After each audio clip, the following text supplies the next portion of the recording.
Kathleen Kennedy will reportedly remain as Lucasfilm president until at least quarter two of 2025. Now, I did a video and a story about this, I want to say 2 weeks ago, where she talked about she would not be leaving until she got a big hit. I believe it was Chris Gore who stated that he heard from his sources that Kathy Kennedy is sticking around until she gets her one big hit. She wants a big hit, her big hit, and then she will leave. She will step down once she gets a big hit.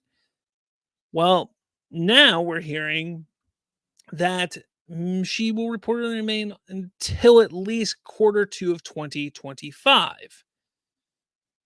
Rightly or wrongly, and this is coming from bestbinbulletin.com, the president of Lucasfilm, Kathleen Kennedy, is always a topic of discussion among Star Wars fans, with questions usually raised whether or not Kennedy's tenure should continue, and a slew of rumors from typically very unreliable outlets and individuals that she's due to exit the role very soon, something that happens every few months. Very true.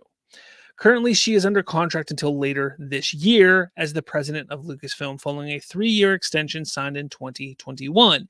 And though some fans hope that Kennedy exits the position once the contract expires, there's others that hope and expect Kennedy to sign another extension and continue in the position. Today, we have news that will likely upset the former and excite the latter. According to a reliable industry insider, Jeff Snyder from theinsider.com, Kathleen Kennedy is expected to remain as Lucasfilm president until at least quarter two of next year, quarter two being the months that run from April 1st to June 30th. This is bad news for Lucasfilm and Star Wars fans. We know that Kathleen Kennedy has a rich history of being a successful producer back in the 80s and the 90s, okay? Now, how involved she was with those films, you can take that as you want, believe what you want. But regardless, she's attached to those films as producers, those very, very successful films back in the day.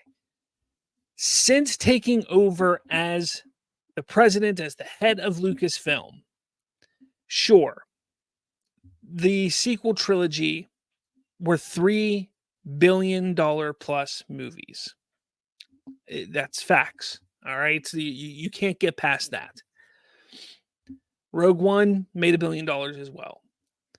So under her belt, out of the first 5 movies, the five big projects under her belt, she made a lot of money box office wise. I'm going to say box office because that's important to highlight there. Box office, she made a lot of money. Profit wise, that's a different story, which I did another video a few months ago based on that. But here's the thing. It's not just about the money. It's about how the company is run and perceived. And the way the company, Lucasfilm, is run and perceived today is pathetic. It is pathetic. We just talked about it with the Taika Waititi thing, and regardless whether he is deserving to not be having a Star Wars movie or not, or he should, whatever it is, that's not the first time we've seen this same issue. We saw it with Patty Jenkins. We saw it with Lord and Miller. We saw it with Josh Trank. We saw it with Gareth Edwards. The list goes on. J.J. Abrams there was a falling out with. The list goes on with these little issues with writers and directors and Kathleen Kennedy. Why? Why does this keep happening?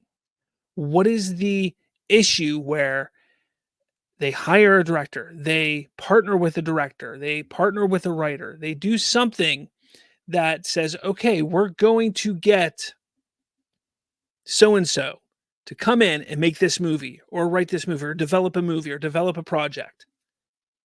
And then all of a sudden, 2-3 years down the line, it falls apart. It never comes to fruition.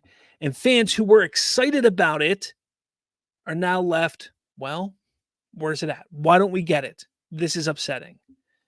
But don't worry, we get things like The Acolyte, which is complete and utter crap. Don't worry, we get that stuff. Don't worry, we get The Last Jedi. Oh, don't worry about that. We get utter crap like that. And I'm sorry, Critic Chris, but we also get crap like Obi-Wan Kenobi. Don't worry. Things that are half thought out, that don't understand the ideas and concepts of Star Wars. Don't worry, we get those. That want to push agendas, that don't want to take Star Wars seriously, that only want to pander to one sect of the audience, that don't want to look at Star Wars as a whole. Don't worry. Now, I'm not saying Taika Waititi would have done that. I'm not saying that Patty Jenkins would do that. I'm not saying that some of these other filmmakers that have been fired and let go would have done that. But what I'm highlighting and what I'm saying is you've had handfuls of filmmakers come through this door, promised to the fans that they were going to be making films or projects, only to be booted out with no real reason given.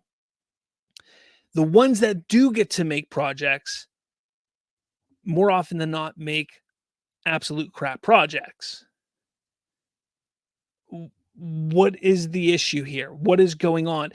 There's one constant. There is one singular constant at Lucasfilm since 2012 that makes these decisions. Yet that person is still there. I'm not going to sit there and be like Doomcock or any of the other people that sit there and freak out all the time and say, oh, she needs to be fired because XYZ and she's a feminist and this and that. Look, I'm laying out the facts. I give her credit. Like I said, those first 5 movies, she made a lot of money at the box office. A lot of money. She brought Star Wars back to the big screen. That was exciting. But you can't deny that there are issues at Lucasfilm with her in control. And why is it that Bob Iger and Disney just ignore it? What is the reason for them ignoring it? That is the concern I have. That is the issue that I have. Is there something in the clause, in the agreement with George Lucas and Disney where she can only leave on her terms, that they cannot fire her? Is there something in her contract where if she gets fired, she gets a big payout? Like, is there something that we as fans, as people who are criticizing this, that we are missing? Because none of this makes sense. For this to go on as long as it has, it does not make sense. And that is a huge problem. That is a huge, huge, huge problem for Star Wars. And it's pathetic. It truly, truly is pathetic. I just don't understand how it could have gone on this long. I don't know. But like I said, we have one story from Chris Gore who says, hey, she's going to go after her next big hit. Now, the next movie isn't due to come out till 2026. And if that's the case, that's The Mandalorian and Grogu. If that movie happens to be a big hit, maybe she's out of here then. But according to this, which is coming from Jeff Snyder at the Insider, she could be gone as soon as, well, like 9 months from now. Which would be exciting. Would be awesome. But I don't know. What do you think? I want to know what you think. Do you think they're going to let her walk away? Do you think that they're going to extend her? Her contract is up at the end of this year. Do you think they extend her? Do you think she walks away? Do you think she hears all of this from the fans? Like, what do you think?